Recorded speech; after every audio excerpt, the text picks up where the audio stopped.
بسم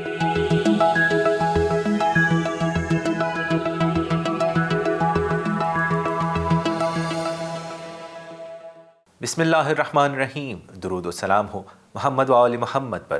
السلام علیکم، آپ دیکھ رہے ہیں بیست نیوز نیٹ ورک۔ میں ہوں نکی رضا۔ سب سے پہلے ہیڈ لائنز۔ کورونا کے نئے ویرینٹ کے خدشات، پاکستان نے 7 ممالک پر سفری پابندی عائد کر دی۔ وزیر اعظم افغانستان محمد حسن اخوند نے کہا ہے کہ دوسرے ممالک کے تعلقات میں مداخلت نہیں کریں گے۔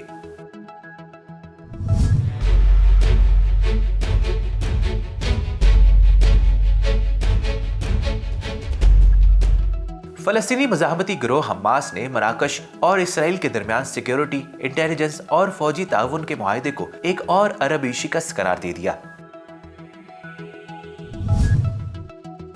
اور شمالی وزیرستان میں دہشت گردوں کی فائرنگ سے پاک فوج کے 2 جوان شہید ہو گئے۔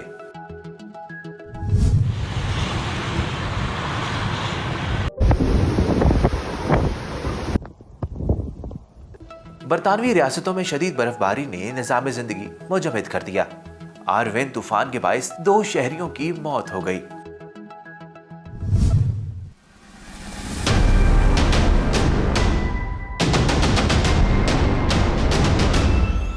ایران نے کہا ہے کہ اسرائیل ایران پر حملے کی ہمت نہیں رکھتا۔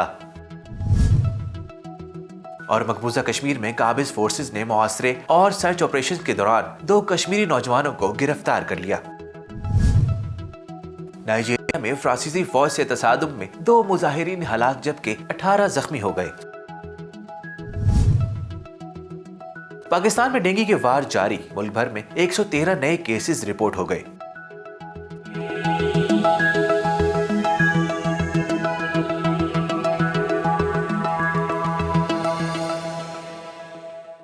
اور اب کچھ خبریں تفصیل کے ساتھ۔ کورونا کے نئے ویرینٹ کے خدشات، پاکستان نے 7 ممالک پر سفری پابندیاں عائد کر دی۔ National command and operation centre کی جانب سے جاری کردہ نوٹیفیکیشن کے مطابق جنوبی افریقہ میں پہلی مرتبہ سامنے آنے والے ویرینٹ اومیکرون کے خدشات پر نئی سفری پابندیاں عائد کر دی گئی۔ نوٹیفیکیشن میں کہا گیا ہے کہ سفری پابندیوں میں 6 افریقی ممالک جنوبی افریقہ، لیسوتھو، ایسویٹنی، موزمبیق، بوٹسوانا اور نمیبیا کے ساتھ ساتھ ہانگ کانگ بھی شامل ہیں۔ بیان میں کہا گیا ہے کہ سفری پابندیاں لگنے والے ممالک سے پاکستانی شہریوں کو انتہائی ہنگامی حالات میں پاکستان آنے کی اجازت ہوگی، تاہم ان شہریوں کے لیے ویکسینیشن سرٹیفکیٹ اور بورڈنگ سے 72 گھنٹے پرانا کورونا ٹیسٹ کرانا لازمی ہوگا۔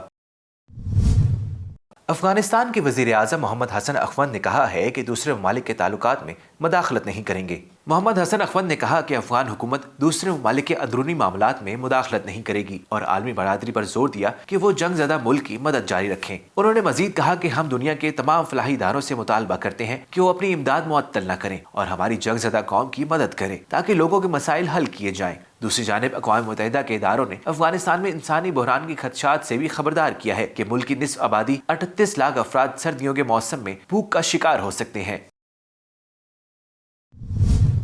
فلسطینی مزاحمتی گروہ حماس نے مراکش اور اسرائیل کے درمیان سیکیورٹی، انٹیلیجنس اور فوجی تعاون کے معاہدے کو ایک اور عربی شکست قرار دے دیا۔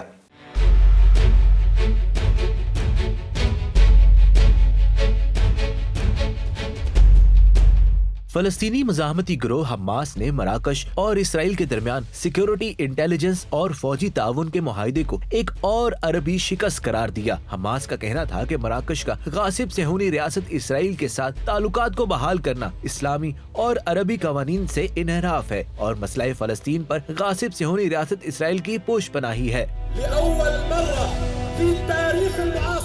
تمام فلسطینی گروہوں نے اس تعلقات کی بحالی پر تنقید کرتے ہوئے اس کو فلسطین کی پیٹھ پر خنجر گھونپنے کے مترادف قرار دیا ہے۔ واضح رہے کہ اس سے قبل UAE اور بحرین اسرائیل کے ساتھ تعلقات بحال کر چکے ہیں۔ سوڈان اور مراکش بھی اس دور میں شامل ہیں اور دیکھتے ہی دیکھتے کئی عرب ممالک اپنی حمیت بھلا کر غاصب صہیونی ریاست کے ساتھ الحاق کرتے نظر آ رہے ہیں، جسے عربی اور اسلامی حمیت کی شکست قرار دیا جا سکتا ہے۔ شمالی وزیرستان میں دہشت گردوں کی فائرنگ سے پاک فوج کے 2 جوان شہید ہو گئے۔ ISPR کے مطابق شمالی وزیرستان کے دتا خیل میں دہشت گردوں کی فائرنگ سے سیکیورٹی فورسز کے 2 جوان شہید ہو گئے۔ ISPR کے مطابق دہشت گردوں نے دتا خیل کے علاقے میں فوجی چوکی کو نشانہ بنایا۔ ترجمان پاک فوج کے مطابق شہید ہونے والوں میں نائک رحمان اور لاس نائک عارف شامل ہیں۔ برطانوی ریاستوں میں شدید برف باری نے نظام زندگی منجمد کر دیا۔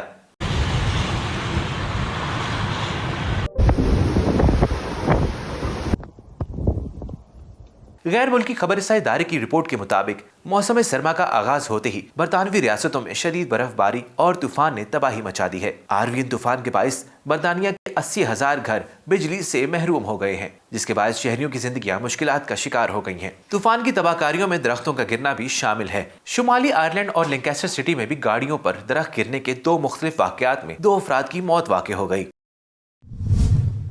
ایران نے کہا ہے کہ اسرائیل ایران پر حملے کی ہمت نہیں رکھتا۔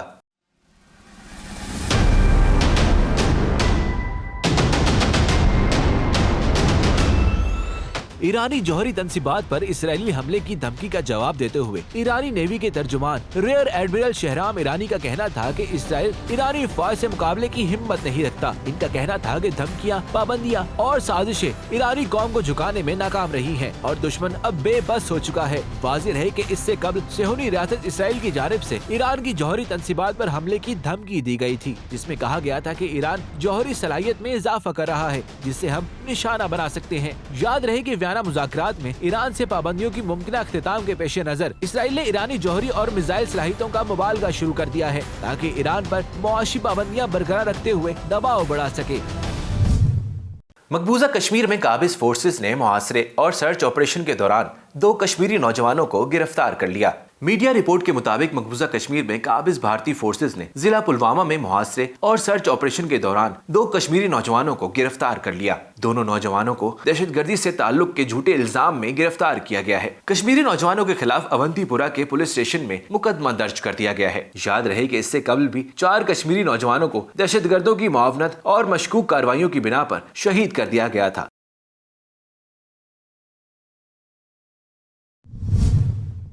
نائجیریا میں فرانسیسی فوج سے تصادم میں 2 مظاہرین ہلاک جبکہ 18 زخمی ہو گئے۔ مغربی نائجیریا میں فرانسیسی فوجی کانوائے کا راستہ روک کر احتجاج کرنے والے مظاہرین پر فرانسیسی فوج نے فائرنگ کر دی، جس سے 2 مظاہرین ہلاک اور 18 زخمی ہو گئے۔ مظاہرین نے تکفیری گروہوں کی جانب سے جاری قتل عام اور دہشت گردانہ کارروائیاں روکنے میں ناکامی پر فرانسیسی فورسز کے خلاف مظاہرہ کیا تھا۔